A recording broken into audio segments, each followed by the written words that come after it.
L'actualité n'attend pas et son décryptage non plus. Alors, bienvenue à votre émission La Tribune des Éditos, ce rendez-vous de votre télévision True TV pour décrypter, analyser, parcourir l'actualité nationale et internationale à travers les commentaires et analyses des différents médias.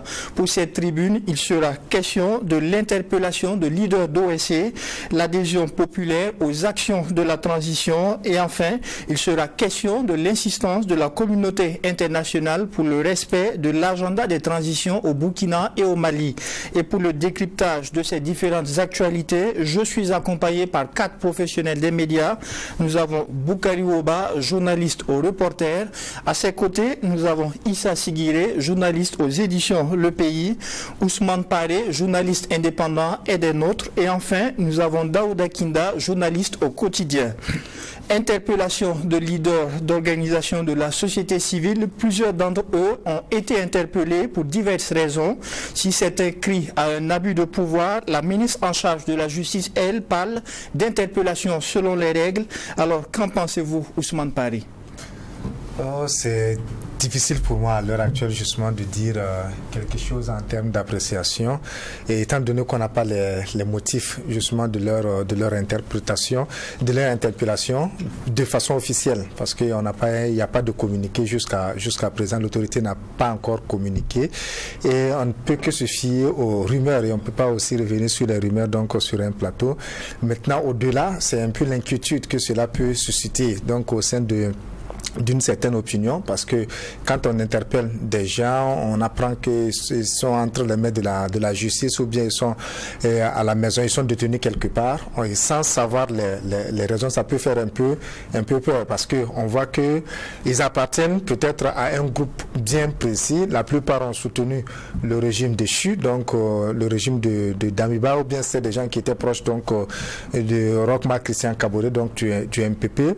On ne sait pas si c'est pour des opinions ou bien c'est pour des activités que certains ont voulu organiser, parce que n'oubliez pas que avant la marche, donc la mobilisation de soutien au président donc de la transition, il y avait déjà des informations qui circulaient comme quoi des gens voulaient déjà organiser une manifestation donc pour dénoncer la gouvernance. Donc on ne sait pas qui voulait organiser cette manifestation.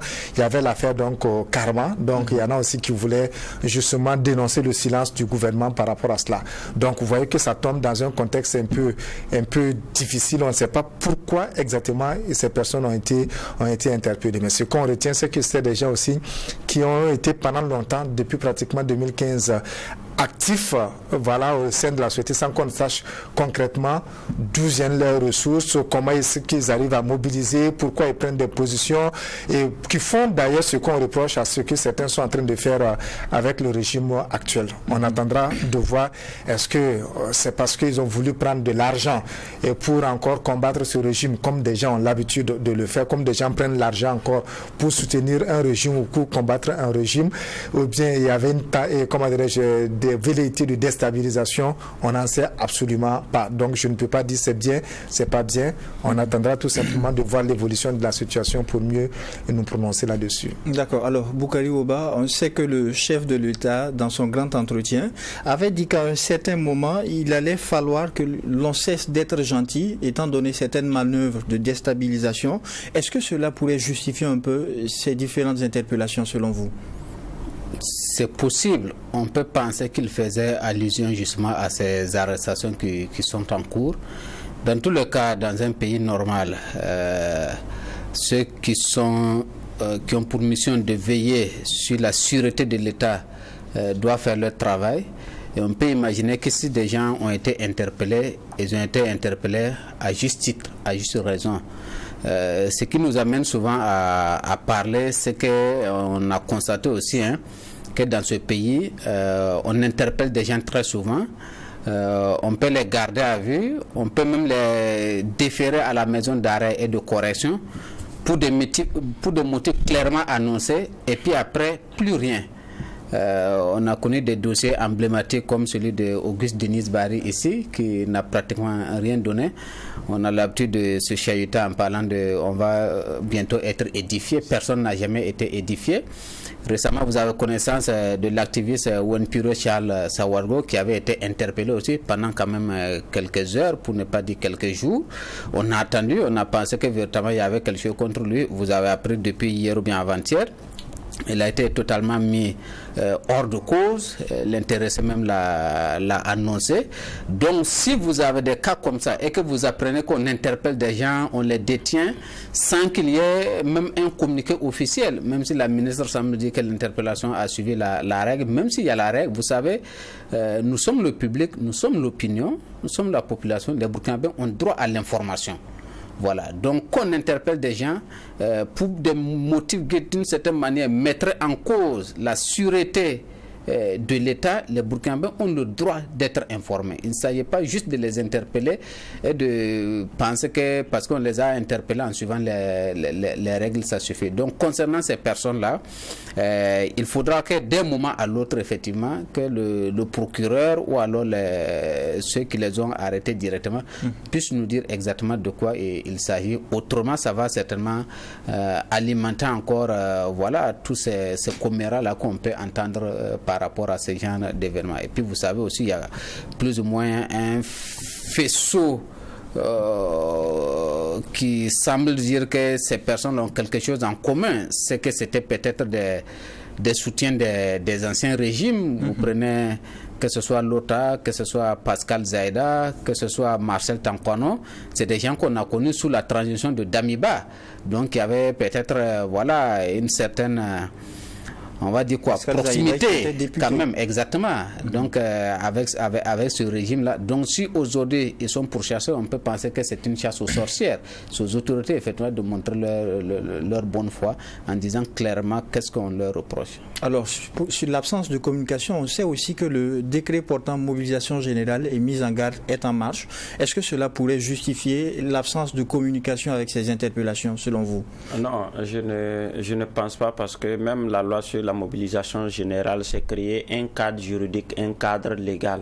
Alors que là, on ne le dit pas quel est le cadre légal aujourd'hui qui permet d'interpeller ces personnes-là. Et c'est vraiment dommage pour un pays qui a encore sa constitution en vigueur, qu'on vienne interpeller des citoyens et les enfermer. Et cela n'est pas nouveau. On a l'habitude d'enfermer des gens, et peut-être pour des motifs de leurs opinions ou encore pour des supposées tentatives d'organisation et même de déstabilisation. Et malheureusement, après, on ne voit pas de preuves où la justice ne va pas dans ce sens-là. Mais on regarde dans toute cette liste de personnes interpellées, les seuls liens, c'est le fait d'avoir appartenu ou encore d'avoir eu des acquaintances avec des régimes déchus. Et que ce soit Lota Zaïda ou Marcel Tankwano, on a vu comment ils se sont comportés sous le régime de Roch Marc Christian Kaboré, surtout vers sa fin, et comment ils se comportaient sous le régime, les débuts de lieutenant-colonel Damiba. Alors d'autres également étaient vraiment très proches du côté de Roch, et quand c'est comme ça, vous devenez du coup des adversaires politiques. Et n'oubliez pas que le président, lors de son intervention, disait qu'il devait arrêter d'être gentil. Mais dans une république, même quand on est président, on n'a pas le droit de vie ou de mort sur des citoyens. Là, ils sont vivants. Ça, on le sait. Oui, ce que je suis en train de dire, quand je dis droit de vie ou de mort, il ne s'agit pas de les tuer, mais le fait de les prendre sans un cadre légal pour aller les enfermer, là, ça pose un problème. Et quelques jours plus tôt, on avait vu interpeller d'autres personnes, et cela n'était pas dans les règles de l'art. Même la loi sur la mobilisation, et le citoyen a la possibilité de dire qu'il n'est pas d'accord avec cette mobilisation, et il y a des recours pour cela. En tout état de cause, on attend que les gens soient informés, parce que comme Woba le disait, la population a droit à l'information, et c'est aussi de nous dire. C'est ça aussi la gestion du pouvoir d'État.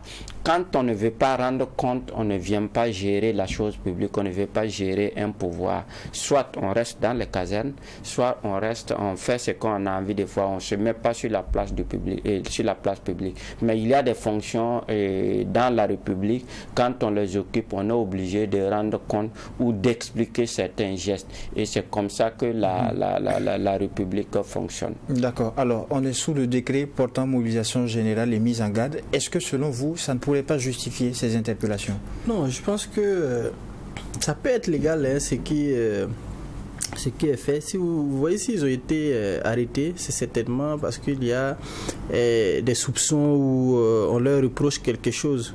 Mais ce qui je pense qu'il n'est pas normal, ou c'est peut-être cette omerta qu'on est en train d'entretenir autour de ces arrestations-là. Vous voyez, jusqu'aujourd'hui, bien avant les personnes citées par mes confrères, notamment Zaïda, Désiré Ginko, Lota et autres, il y a d'abord eu Isaka Ouedraogo, qui est le président du CISAG, hein, qui depuis plus d'un mois a été arrêté, et on aurait appris qu'il avait été enrôlé même comme VDP, mais jusqu'aujourd'hui il n'y a pas d'information sur ça. Les arrestations n'ont pas commencé avec les Aïda. Il y a eu d'autres arrestations. Et il y a une certaine omerta, on ne dit pas qu'est-ce qu'on leur reproche, où est-ce qu'ils sont. Et dans son interview la semaine passée, le président a parlé de velléité de déstabilisation et que dans les jours à venir, on allait découvrir qui sont ces personnes qui ont ces velléités de déstabilisation. Vous voyez, si on ne communique pas sur les motifs de l'arrestation de ces derniers-là, beaucoup vont lier ces personnes-là aux velléités de déstabilisation, alors que ça peut ne pas être le cas. Vous voyez, quand on a accusé, quand on a arrêté l'activiste Mwenpouire Charles Sawadogo, qu'est-ce qu'on n'a pas entendu? Que ce sont ceux-là qui veulent déstabiliser la transition, que ce sont ceux-là qui sont contre le pays. Ben, après investigation, on se rend compte qu'il est blanc. On n'a rien trouvé à redire. Donc c'est la même chose avec ça. Il faut dire ce qu'on reproche à ces derniers-là, afin de situer l'opinion nationale, au lieu d'entretenir ce flou-là. Et puis bon, ça va créer d'autres problèmes. Alors, finalement, Boukari Oba, est-ce qu'il faudrait craindre que même sur ce plateau, des gens soient interpellés pour avoir ramé à contre-courant? Non, personnellement, je ne crains pas. Je pense que beaucoup de Burkinabés n'ont rien à se reprocher. Dans tous les cas, si quelqu'un est interpellé, on va faire confiance à la justice. Le problème, c'est quand l'exécutif s'en mêle, parce que tout ce qu'on observe là, on se demande souvent, est-ce que c'est véritablement commandité, est-ce que c'est à la demande du procureur, est-ce que c'est la justice, ou bien c'est l'exécutif qui est à la manœuvre. Quand c'est l'exécutif, effectivement, ça peut tourner à des règlements de compte, d'une certaine manière. Mais moi, je pense que cela doit être fait sur ordre du procureur, qui a des éléments qui peut faire interpeller quelqu'un, effectivement, l'entendre ainsi de suite, et s'il n'y a rien à reprocher à la personne va être remise en liberté.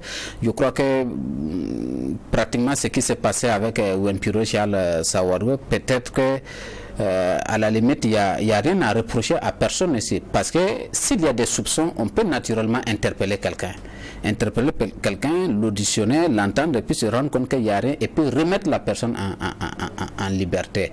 Sauf qu'on est dans un contexte où effectivement on a une certaine opinion aussi qui est là. Il suffit que demain on débarque et puis on prend quelqu'un, et puis des gens commencent à fabriquer des charges qu'on met sur la personne, comme si effectivement ceux-là ils étaient là en train de comploter pour créer des misères au pays, ce qui n'est pas du tout le cas. Donc tout ça, on peut dire a priori c'est dans l'ordre normal des choses, sauf que le contexte aujourd'hui complique davantage la situation, et c'est la raison pour laquelle justement il faut que les autorités communiquent autour de ça. Quand les autorités communiquent, ça devient transparent. ça évite d'autres supputations, ça montre peut-être qu'ils ont des éléments et ça va permettre de façon sereine à ce que tout le monde puisse effectivement suivre justement ces procédures qui sont en cours là. Moi, c'est à l'occasion justement de cette émission, parce que vous en avez parlé, que j'ai pu savoir que d'autres personnes aussi étaient interpellées. J'ai pensé à 2 personnes et puis je me rends compte qu'il y a pratiquement toute une liste de personnes comme ça qui sont interpellées, à la limite qui sont disparues, parce que Isaka Ouedraogo Disiza, dont Kinda parlait tout de suite, effectivement c'était le jour où il a tenu une conférence de presse, ça devait être le 25 mars, donc ça fait plus d'un mois. Ils ont tenu une conférence de presse, à la fin de la conférence de presse, il s'en allait, et puis il a été, là il faut dire qu'il a été enlevé. Donc, y compris un autre membre. Avec vos mots. Non, il a été enlevé. Puisqu'on l'a vu dans des images étant presque enrôlé VDP. Oui, mais bien sûr, c'est ça, un enlèvement. On l'a enlevé et puis on allait l'enrôler. Parce que, écoutez, pourquoi est-ce qu'on l'a pris à aller enrôler? Pourquoi? Moi, je trouve dommage ces propos, par exemple, du président qui dit que si les gens ne restent pas tranquilles, voilà, on va les prendre, on va aller les enrôler. Dans un pays, on ne traite pas des gens comme ça. Si des gens sont en train de comploter contre les pays, on les attrape et on les remet à la justice. Mais est-ce que les choses ne changent pas lorsqu'on est sous le décret portant mobilisation générale? Ça ne change pas. Le décret est venu, je crois que c'est Sigire qui le disait, le décret est venu pour créer un cadre légal. Donc il faut respecter ce cadre légal qui a été créé. On ne peut pas créer un cadre légal et puis continuer à agir de façon arbitraire. Voilà. Tout ce que moi je demande, c'est de mettre la transparence autour de ça. Vous savez, un drame est vite arrivé. Ces gens-là qu'on a interpellés, vous ne savez pas quel mal quelqu'un traînerait. Et le milieu carcéral est un milieu très difficile, où vous pouvez amener quelqu'un et puis pour rien, un matin, vous vous levez, vous vous retrouvez avec un cadavre entre les mains. Vous allez sortir expliquer ça comment à l'opinion, aux parents de l'intéressé. Parce qu'au début, effectivement, vous n'avez pas mis toute la transparence. Il a beau s'agir d'un mal, effectivement, qui a emporté la personne, mais puisque vous l'avez enlevé, vous n'avez pas communiqué, vous n'avez jamais rien dit là-dessus. À partir du moment où vous avez un cadavre entre les mains, c'est votre cadavre, c'est vous qui l'avez tué. Donc il est bon, dès le début, effectivement, que tout soit clair pour tout le monde. C'est tout ce qu'on demande. Je pense que c'est de la responsabilité des autorités de veiller sur la sécurité de l'État et d'interpeller les gens qui comploteraient, en tout cas, si tel est le cas, contre la sûreté de l'État. Mais ça aussi, comme je l'ai dit, il faut le faire dans la transparence, dans le respect de la règle de droit. Alors, dernière réaction sur le sujet. Oui, Ousmane Pari. Non, en fait, c'est qu'il y a beaucoup d'éléments intéressants en réalité qu'il dit. Ce qui peut avoir comme connivence entre le pouvoir politique et puis la justice. Quand on parle de la séparation des pouvoirs, c'est un peu ça. Si effectivement c'est pas le procureur qui est à l'origine, il va pas communiquer. Ça peut être sciemment fait. Il va dire qu'il ne communique pas. C'est vous qui les avez amenés, vous vous êtes débrouillés, donc trouvez un moyen pour communiquer. Donc vous voyez que ça met tout le monde mal à l'aise. Et s'il y a un problème, effectivement, vous allez assister à un choc entre les deux pouvoirs parce que personne ne va vouloir assumer. Donc, c'est un peu ça le malaise. Certainement qu'il y a des gens, en suivant, ils vont se dire, on est dans une situation particulière, donc c'est normal. Exactement ce que ces mêmes personnes disaient hier, quand elles soutenaient justement d'autres pouvoirs. Parce qu'elles trouvaient que, et voilà, si vous ne soutenez pas le pouvoir, on peut tout vous faire. Vous voyez comment ça peut se retourner justement contre vous. Donc pour dire que même pour les soutiens du pouvoir actuel, et si on soutient l'arbitraire, ça peut demain se retrouver contre vous. On peut venir vous arrêter. Personne ne doit des explications à personne. Et on fait de vous ce que vous voulez. C'est ce qu'on ne veut pas. On ne dit pas qu'ils ont raison. On dit tout simplement quand ça arrive, comme on le voit, même avec les délinquants qu'on attrape, la police, la gendarmerie, on sort, on fait justement une conférence de presse pour dire on a arrêté des gens qui voulaient faire ceci, qui voulaient faire cela. Donc on peut sortir, même c'est un simple communiqué, dire voilà, vous avez vu certainement qu'il y a des personnes qui ont été interpellées, on les a interpellées pour telle ou telle autre raison. En fait, c'est aussi simple que ça. On ne demande pas plus que ça. Et que si demain, la justice fait son travail, qu'on se rend compte, comme ça a été le cas avec UNP Richard, qu'il n'y a rien contre ces personnes, qu'on les relaxe et puis que la vie continue. Mais il y a des gens dans l'opinion, vous allez voir de plus en plus, qui disent qu'on n'a même pas droit, en fait, qu'on est dans une situation de guerre, on n'a même pas besoin de donner des explications à la population. Donc le pouvoir fait ce que... Si on tombe dans ça, en fait, ça peut se retourner encore contre le pouvoir. Donc en réalité, Il faut qu'il y ait de la transparence. Il faut que les choses suivent justement l'ordre normal. Parce que si, comme le disait Boukari Boba, demain il y a un problème, ce sera très très très difficile pour le pouvoir de s'en sortir. On va accuser les gens pour rien, mais on ne fera justement que récolter et ce qu'on aura sémé. D'accord, oui, très rapidement. On faisait allusion au décret sur la mobilisation générale et de mise en garde pour justifier un peu les différentes arrestations là. Mais par exemple pour le cas de Issaka, je pense que c'était bien avant ce décret-là. Est-ce que on peut dire que non, quelqu'un qui finit sa conférence de presse, on vient l'arrêter, on enrôle de force. Comment est-ce qu'on justifie par exemple ça? C'était bien avant le décret. Et donc il faudrait faire en sorte d'avoir une certaine adhésion des populations. Et vous voyez, ceux qui ont été arrêtés sont quand même des leaders d'opinion qui avaient quand même des militants derrière eux, qui ont des soutiens également. Donc pour ces gens-là, on doit même les rassurer leurs militants et rassurer même l'opinion nationale sur les différents cas. Parce que je crois savoir que c'est des cas isolés, parce que il y a pour certains, on parlait de l'audio qui circulait appelant à manifester ou à se rendre chez le Moro Naba par exemple. Pour d'autres cas, bon, c'est d'âmes rumeurs qui nous informent. Donc il faudrait quand même situer l'opinion nationale sur tout ça. Et nous passons au deuxième sujet retenu pour cette tribune, adhésion populaire aux actions de la transition. Après les meetings de soutien le week-end dernier, d'autres villes comme Djibo sont rentrées dans la danse avec une marée humaine. Alors Issa Sigiré, qu'est-ce qui pourrait justifier un tel engouement de la rue pour les actions de la transition selon vous? Alors moi j'aimerais qu'on fasse attention et une grande différence entre la foule et l'adhésion. En 2014, le stade de Katout a été rempli recto verso en son temps. Et les gens ont dit oui à la modification de l'article 37. Quelques mois après, quand les gens sont rentrés dans la rue, tout ce beau monde-là qui disait oui à la modification de l'article 37, on n'a vu personne. Le régime du Blaise Compaoré CDP a été chassé par les mêmes populations. En son temps, il disait aussi que c'était la population. Et ceux aussi qui organisaient les manifestations de l'insurrection populaire disaient que la population n'en voulait pas. Rien qu'à côté, et en 2022, les mêmes manifestations ont été organisées au profit du même Damiba et on a dit que le peuple soutenait. Oh là, on a applaudi. Quelque temps après, c'est des gens, et quand on a voulu enlever Damiba, on n'a vu personne encore dans la rue pour le défendre. Aujourd'hui, c'est un beau monde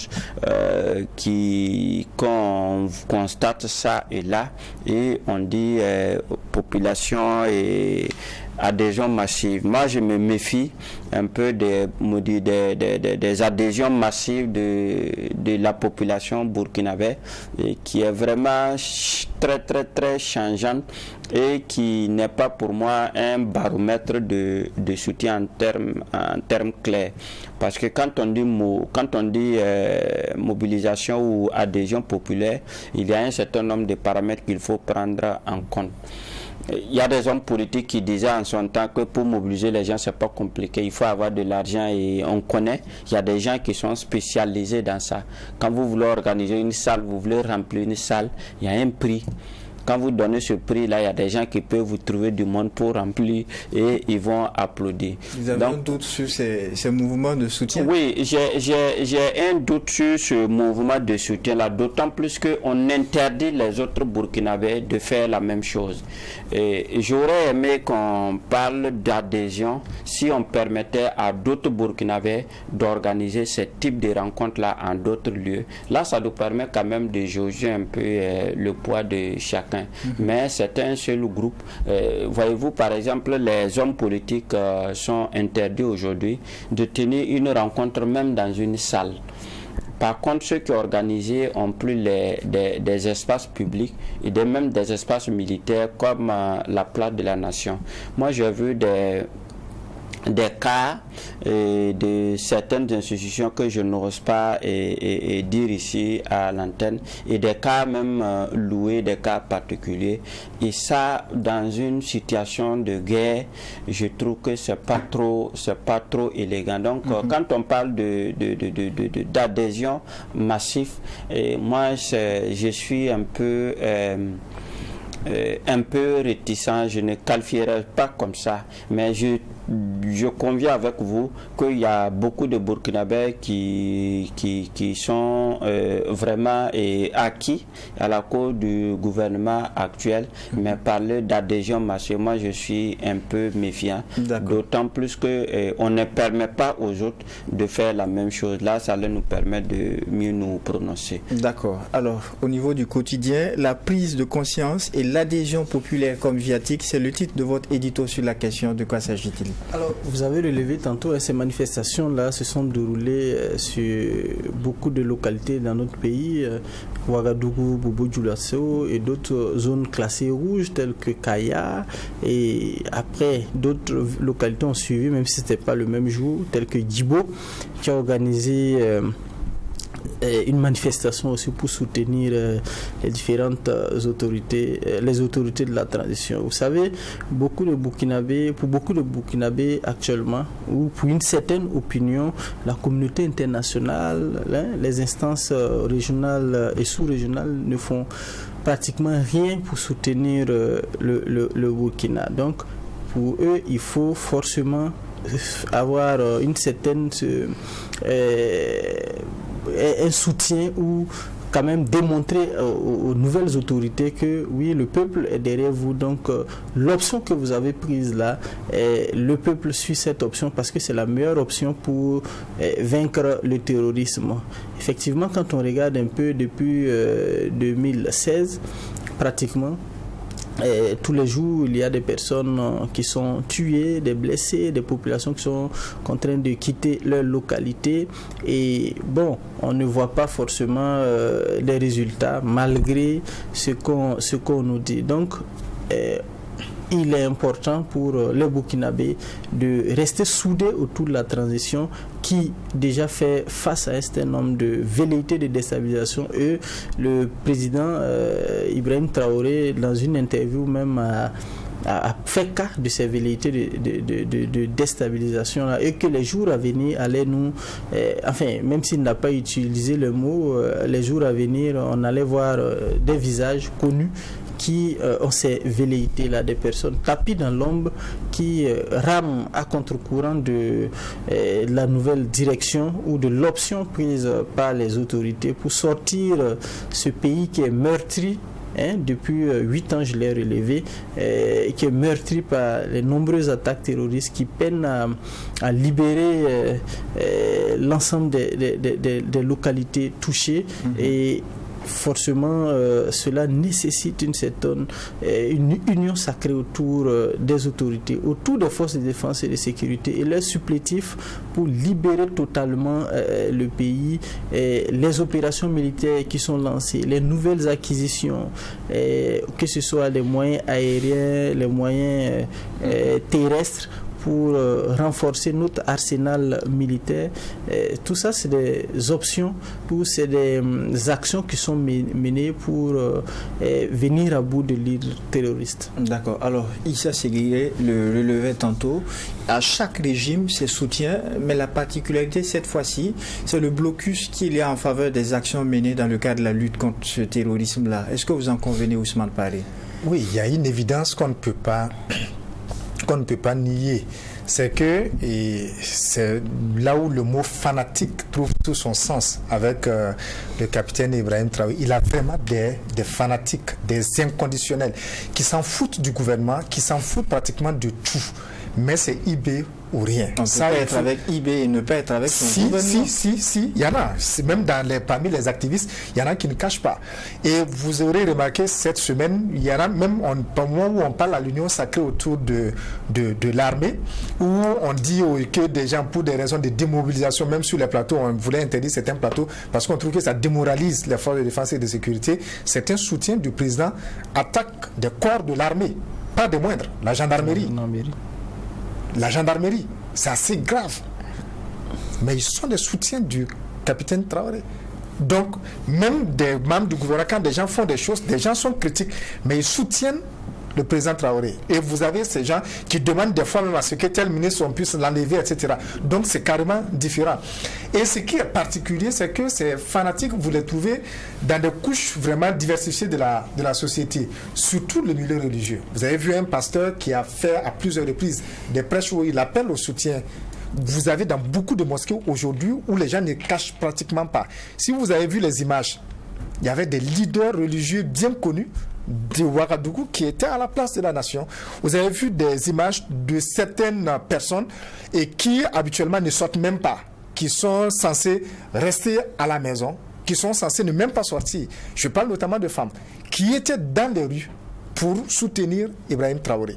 Donc ça, c'est une particularité. Je crois que ça, ce sont des choses qu'on ne peut pas nier. On a parmi les intellectuels, on a parmi des gens qui sont dans les marchés, des jeunes de la rue, qui soutiennent le président Traoré. Donc ça, c'est une évidence. Mais quand vous parlez de cette manifestation de soutien, cela, je trouve que c'est même pas dans l'intérêt du président. Parce que l'excès, comme on le dit, l'excès de tout est nuisible. Mais est-ce qu'à chaque régime, il n'est pas bon, il n'est pas souhaitable d'avoir ce genre de soutien? Je suis tout à fait d'accord, c'est normal. C'est normal. Ce que je dénonce, c'est le zèle. Quand ça devient, il y a des gens qui sont zélés, et quand on fait de façon excessive, en principe, ça commence à montrer des failles, ce qui n'est pas du tout intéressant. Si vous vous souvenez, la dernière émission, je disais que l'objectif de l'entretien du président, ce n'était pas autre chose, c'est de mobiliser les gens. Les discours étaient assez clairs, donc c'est justement qu'il y ait cette mobilisation. La mobilisation n'était pas spontanée. Ça a été organisé. Et ce qui est déplorable, comme on le dit, c'est des failles. Quand vous voyez, par exemple, des bus de certaines institutions de l'État qui vont chercher des gens, finalement, vous vous demandez quelle est la différence avec les mobilisations sous les MPP, avec les 500 millions, mais c'est combien de millions qui avaient été mobilisés sous Damiba pour mobiliser moins de 1000 personnes à la place de la nation. Au cours des dernières marches. Non, la marche pour soutenir Damiba, c'est qu'il y a de l'argent qui a été mobilisé. Pour cette marche, je n'ai pas d'éléments. Mais sous Damiba, même ceux qui ont organisé la marche l'ont reconnu, c'est des centaines, des dizaines de millions de francs CFA qui ont été mobilisés pour ça. Mais est-ce que vous pensez que le président Ibrahim Traoré avait besoin qu'on vienne dire sur un plateau qu'il y a des cadres de certains ministères qui ont été mobilisés pour amener des gens? Ce qu'on a reproché justement au pouvoir de Roch Kaboré ou bien des autres, c'est qu'on partait chercher des gens avec des cas. Est-ce qu'il avait besoin justement qu'on lui colle encore cette image? On aurait pu s'en passer.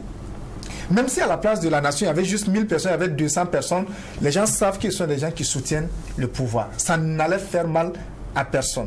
Donc je me dis que ça sont des écueils, sont des fautes justement dont il faut se passer, dont on n'a pas du tout besoin. C'est la même chose quand vous voyez les motifs pour lesquels les gens sont sortis.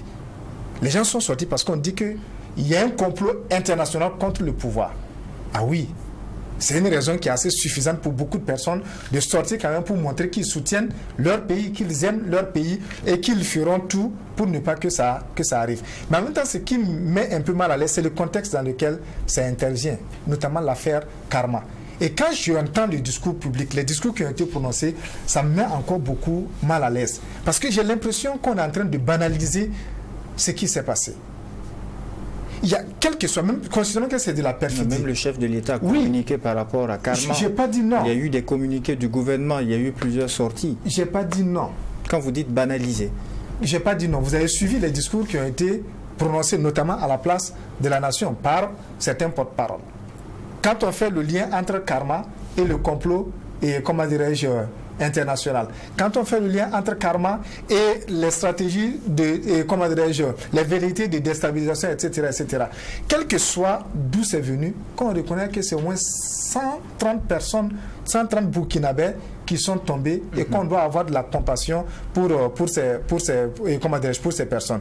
Donc, par rapport à cela, je trouve que c'est normal que les régimes cherchent justement à montrer qu'ils ont l'adhésion de la population, qu'ils ont du soutien, mais que ce soit fait justement dans la mesure et que ce soit bien organisé. Sinon, à vouloir montrer qu'on est trop fort, on finit par montrer justement ses faiblesses et ce n'est pas du tout intéressant. D'accord, on va permettre à Boukari Boba de réagir par rapport à ces manifestations de soutien en faveur de la transition. Mais déjà, il y a des bonnes nouvelles et il y a des mauvaises. Moi, par exemple, une de ces bonnes nouvelles, c'est quand je vois des images de Djibo pour une ville qui est pratiquement inaccessible. Qui était même sous blocus. Voilà.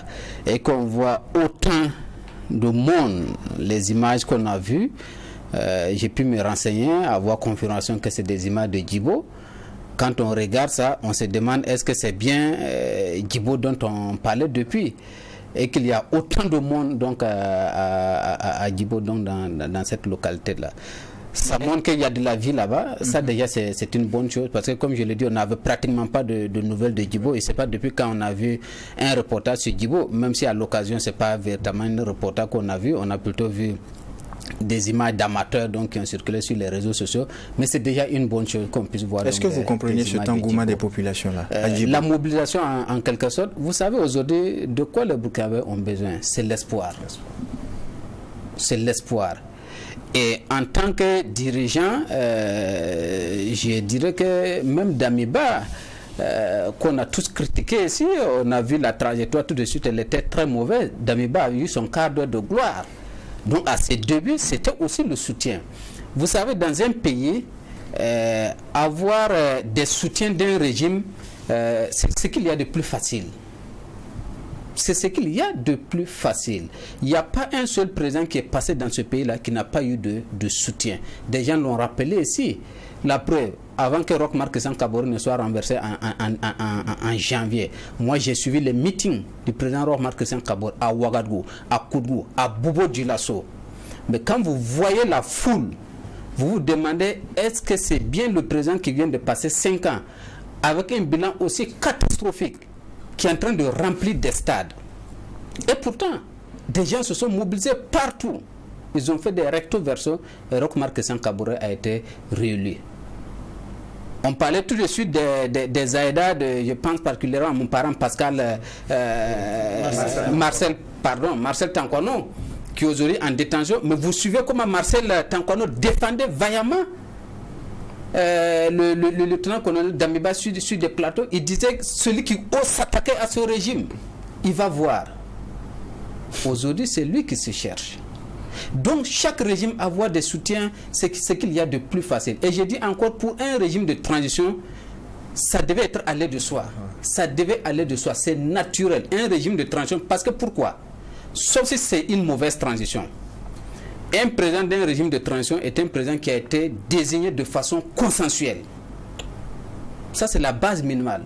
Pour une transition, il doit avoir été désigné de façon consensuelle. Il y a eu les assises nationales ici. Bien sûr, donc je suppose que IB a été désigné de façon consensuelle. Même si vous et moi, nous savons comment les choses se sont passées. Quand on oblige des gens à aller voter l'article 35 avant de venir voter tout le reste.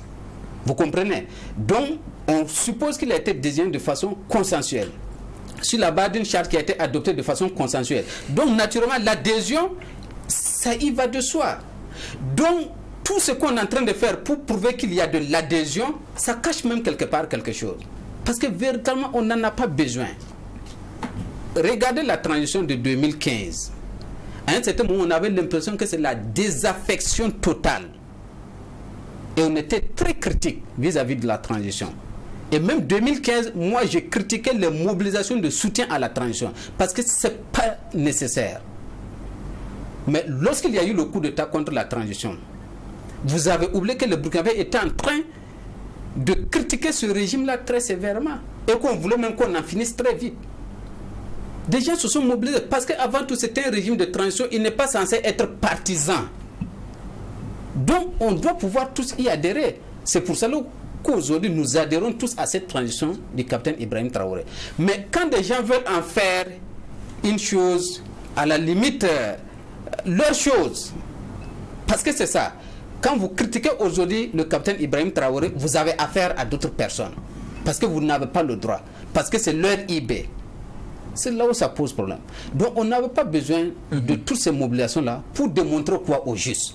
Sauf si effectivement on n'est pas sûr du soutien, de l'adhésion. Et là il y a un problème. C'est-à-dire que peut-être au niveau de la transition, même des autorités de la transition, ils ont un travail à faire.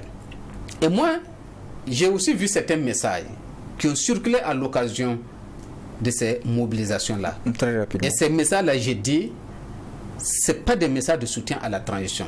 C'est même contre la transition.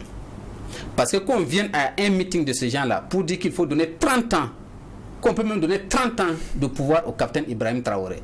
Quand on vient à ce genre de meeting pour dire qu'on n'a pas besoin d'organiser des élections et qu'il ne faut pas organiser des élections, on est contre la transition. Le sens, l'essence, j'allais dire, de toute transition, c'est de sortir de la transition. Et on va en parler tout à l'heure. Ça suppose que le pays est en crise et le plus grand succès d'un régime de transition, c'est de sortir de la crise par l'organisation d'élections. Et vous voyez des gens qui viennent prétendre soutenir la transition et qui ne veulent pas qu'on organise des élections. Mais c'est tout sauf un soutien de la transition. Et je crois que c'est des gens dont le capitaine Ibrahim Traoré devait véritablement se méfier. Et nous allons parler des élections tout à l'heure, mais déjà au niveau des éditions Le Pays, on estime finalement à travers un édito que l'arbre du soutien populaire ne doit pas cacher la forêt des défis pressants. Ah oui, c'est ce que je disais tout à l'heure, on peut voir des foules. Voilà, et parmi ceux qui manifestaient, et je parle de foule parce qu'effectivement il y a eu des gens qui ont été transportés. Ça c'était, et on l'a vu sur le terrain, ça a été vu aussi sous d'autres présidents. Mais il y a la réalité du pays. Aujourd'hui, est-ce que ce qui nous a plongé dans cette crise-là, est-ce que nous sommes prêts à nous en sortir? Tout à l'heure, il disait que pendant la marche, là, on a vu quelques messages qui ne rassuraient pas du tout, à savoir que IB 30 ans, il y en a même qui ont parlé de IB à vie, alors que l'essence d'une transition c'est d'en sortir vite. Donc on a une crise et ce qu'on veut c'est la fin de la crise. Donc on a autant de défis. Nous sommes déjà en mai et c'est bientôt la saison agricole. Aujourd'hui, est-ce que nos paysans peuvent retrouver tranquillement les terres agricoles pour nourrir les Burkinabés? La question reste posée aujourd'hui. On n'est pas sûr d'avoir la bonne réponse. On n'est pas non plus sûr de dire que les populations vont bientôt retourner. On a tellement de défis aujourd'hui qu'on parle de complot au niveau international. Qu'est-ce que nous-mêmes nous faisons pour sortir de ce complot-là? C'est quand ça ne va pas qu'on parle de complot. Sinon, quand ça va, on ne devrait pas parler de complot. Donc, il y a autant de défis qu'on doit relever. Tu vois, même en termes d'élection, ce n'est pas la communauté internationale qui a obligé les autorités burkinabées à donner le délai de la transition. On vous a dit, bon, vous pensez que vous pouvez sortir de cette situation-là dans combien de temps?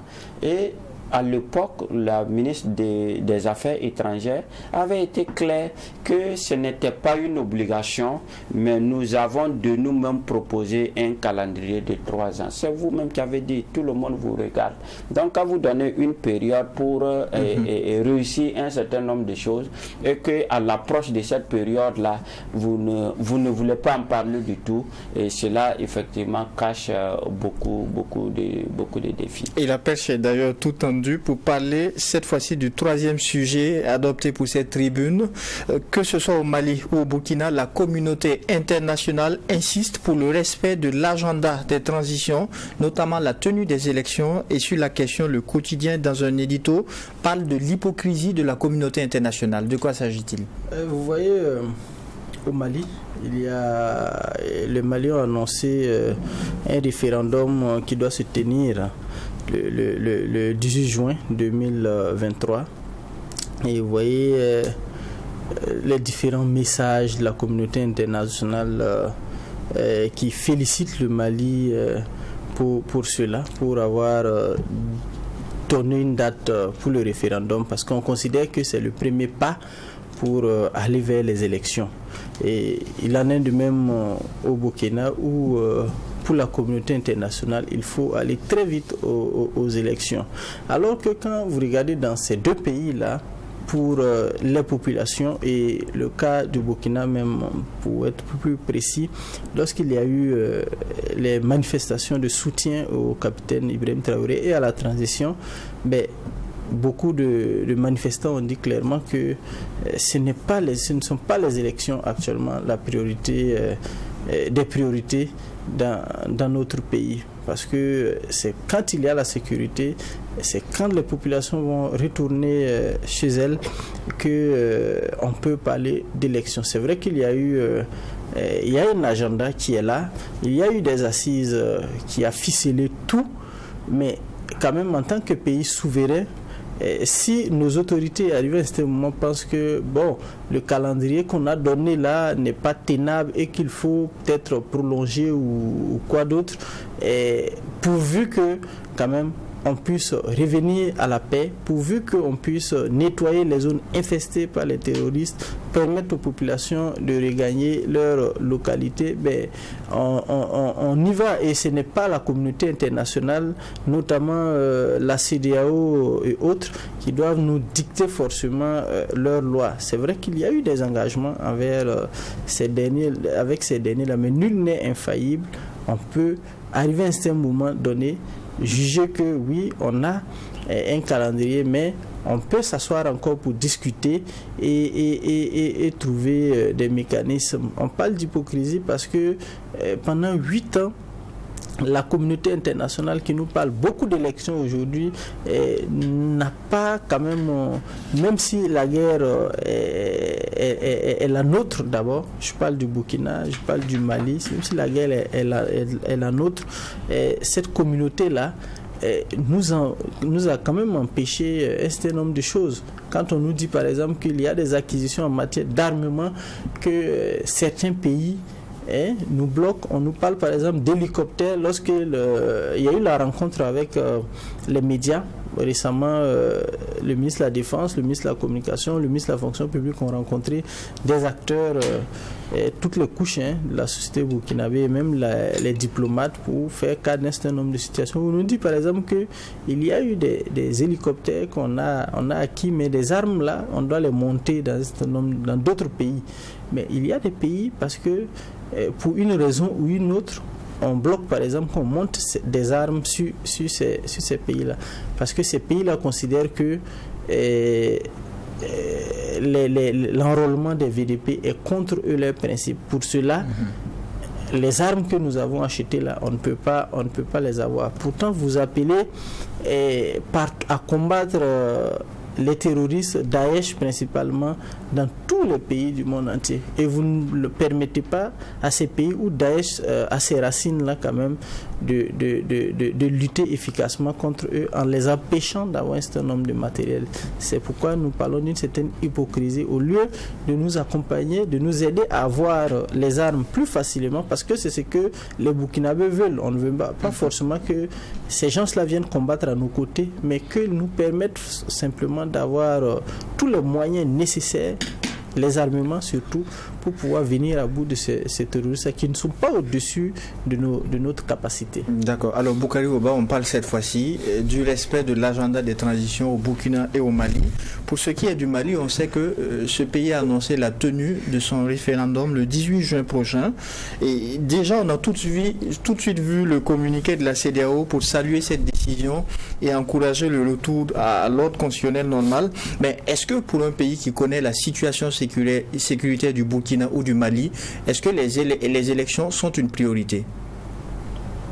Les élections sont la finalité de la transition. Ça, je ne sais pas. Il faudrait peut-être qu'on puisse m'expliquer si c'est autre chose. Je le dis encore, s'il y a transition, c'est qu'il y a crise. Sauf à vouloir rester dans la crise, on ne peut pas souhaiter que la transition perdure. Et jusqu'à preuve le contraire, la seule sortie de crise qui est prévue, c'est l'organisation des élections. Donc chaque fois qu'on parle des élections, de mon point de vue, on devait plutôt être enthousiaste. Et non pas effectivement rentrer dans une sorte de colère noire, faire la bagarre à tout le monde. Donc naturellement, cette transition-là, que ce soit en juillet 2024 ou bien je ne sais pas en 2000 combien, tôt ou tard, il faudra sortir de cette transition par l'organisation des élections. Et en attendant, il y a un calendrier, et ce calendrier-là, c'est juillet 2024. Ça veut dire quoi? Que les autorités actuelles devaient tout mettre en œuvre pour qu'à la date de juillet 2024, nous ayons un territoire sur lequel nous pouvons organiser des élections. C'est de ça que la communauté internationale parle. Et moi, ça me gêne, bien sûr, qu'on parle ici en citant la communauté internationale. Parce que, véritablement, vous enlevez cette communauté internationale, cet objectif-là va demeurer. Ce n'est pas la communauté internationale qui nous fixe un agenda. Vous comprenez? Mais il y a tout de même cette pression de la communauté. Non, bien sûr. Non, il y a même la pression de la communauté nationale. Mais bien sûr. Ce n'est pas parce que les gens ne parlent pas que les gens n'attendent pas la fin de cette transition-là à la date telle que prévue. Vous comprenez? Les acteurs nationaux attendent que cette transition puisse finir dans les délais prévus, à savoir juillet 2024. Donc, si la communauté internationale parle, ça c'est l'agenda de la communauté internationale, mais ce n'est pas différent des attentes véritablement des acteurs nationaux, si tant est que nous respectons nous-mêmes nos propres engagements à travers la charte de la transition qui a été adoptée. C'est ce que la charte de la transition prévoit. Donc, véritablement, peut-être on met l'idée de la communauté internationale en avant pour donner davantage d'arguments, mettre de l'eau au moulin de ceux-là qui ne veulent plus du tout entendre parler de cette fameuse communauté internationale que moi-même, véritablement, voilà, je n'affectionne pas.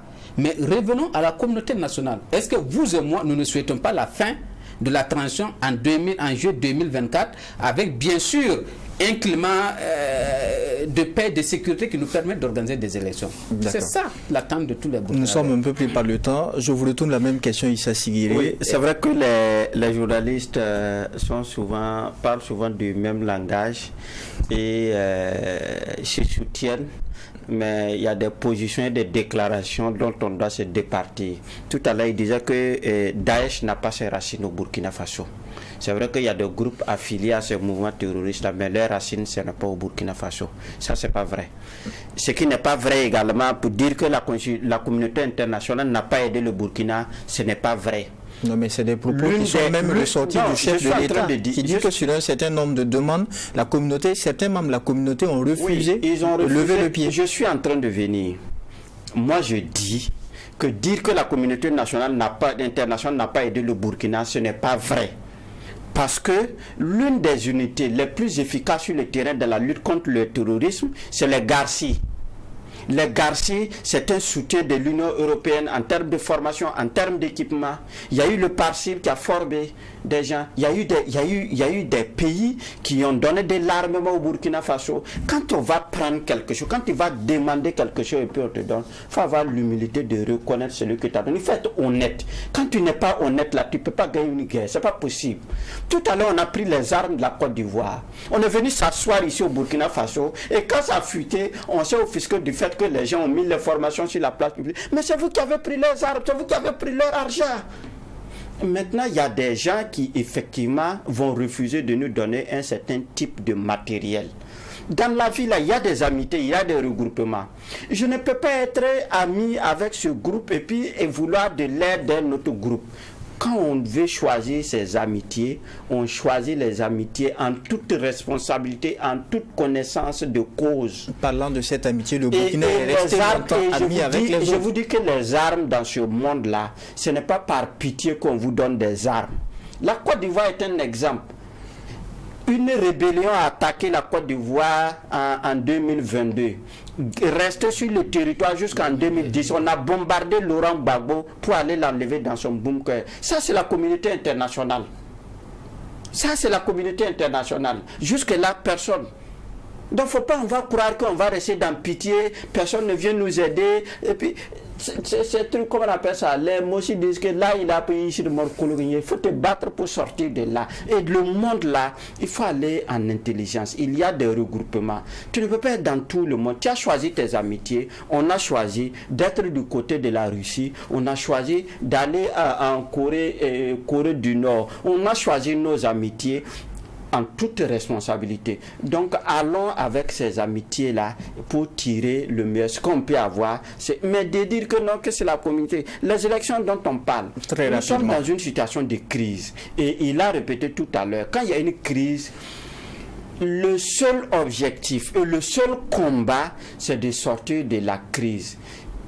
Ceux qui ont pris le pouvoir en janvier 2022, On ne les a pas appelés, c'est eux-mêmes qui sont venus prendre le pouvoir. Ils disent qu'ils ont donné 3 ans ou bien c'est 2 ans pour organiser, pour remettre le pouvoir. C'est leur libre choix. Quand le président Ibrahim Traoré est venu, il a dit non, il garde l'agenda donné par Damiba, à savoir qu'en 2024, ils vont partir. Maintenant que le délai est en train d'arriver, mais il y a bien de Burkinabés. Je vous ai dit ici que s'il y a des gens qui sont à la place de la nation qui disent IB à vie, IB à 30 ans là, il y a des Burkinabés aussi qui veulent autre chose. Donc le Burkina là, il n'y a pas deux types de Burkinabés. Tout le monde est Burkinabé et la seule façon de départir les gens, ceux qui veulent Ousmane Paré ou ceux qui veulent Kaboré, c'est d'organiser une élection. Et moi, si je veux choisir, je te choisis. Si je veux choisir Ousmane Paré, je l'ai choisi. D'accord, vous avez bien compris. Nous sommes en fin d'émission. Nous allons terminer avec Ousmane Paré. Je ramène cette interrogation de l'édito du quotidien qui se demande que valent les résultats d'une élection dans un pays où près de 40% du territoire sont occupés par des groupes armés. 40% du territoire depuis sous Damiba. Moi, je me pose la question. Est-ce qu'on est encore à 40% du territoire occupé? Parce que la dernière session sous Damiba avec la CEDEAO, je crois qu'on était à 40% voilà, du territoire qui était occupé. Si 8 mois après, on est toujours à 40%, ça me pose problème. Parce que la promesse justement du régime actuel, c'est d'aller beaucoup plus vite que le régime déchu. Donc moi, je crois à IB et je crois que d'ici, comment dirais-je, juillet 2024, la crise sécuritaire serait terminée, on aura réglé le problème et que IB sera très content de passer le pouvoir à quelqu'un d'autre. Moi, je crois à ça. Je crois qu'il y a des opérations qui sont présentées tous les jours où on voit l'armée qui mène des opérations aériennes et récemment, je crois qu'il y a le centre d'appel qui a fait un point où les gens appellent et puis ils arrivent à mener des opérations aussi bien aériennes que terrestres. Donc il y a beaucoup de localités qui ont été reconquises à Djibo. On pensait qu'à Djibo ça n'allait pas. Si des terroristes peuvent, on m'a parlé de perfidie pour ce qui concerne Karma et Djibo, les gens peuvent se regrouper, ils n'ont pas du tout peur. À Ouaga, les gens peuvent se regrouper, les gens n'ont pas peur. À Bobo, alors qu'on avait interdit les manifestations au début parce qu'on pensait que à cause de la sécurité, des terroristes peuvent profiter pour attaquer. Aujourd'hui, les terroristes ne peuvent pas profiter donc pour attaquer lors des manifestations. Ça veut dire que tout rentre dans l'ordre. Donc en juillet 2024, je crois qu'Ibrahim Traoré l'a dit, lui il est fait pour aller au front. Donc il n'est pas fait pour le pouvoir, il va céder le pouvoir, il va aller. Donc je crois que ceux qui sont en train de tenir d'autres discours, ils ont d'autres ambitions. Et nous tous, on doit se méfier justement de ces personnes, comme des gens qui ont conduit Damiba ou encore Roch-Marc Christian Kaboré ou Blaise Compaoré à l'erreur. Donc ce sont ces personnes dont il faut beaucoup se méfier. IBV laisser le pouvoir, laissons-les laisser le pouvoir le 24 juillet. Et on s'arrête ici pour ce numéro de votre émission La Tribune des Éditos, cette émission qui donne uniquement la parole aux professionnels des médias. Merci à vous qui l'avez suivi. Merci également aux équipes techniques. On se retrouve le week-end prochain, Dieu voulant, pour un autre numéro. Mais d'ici là, portez-vous bien.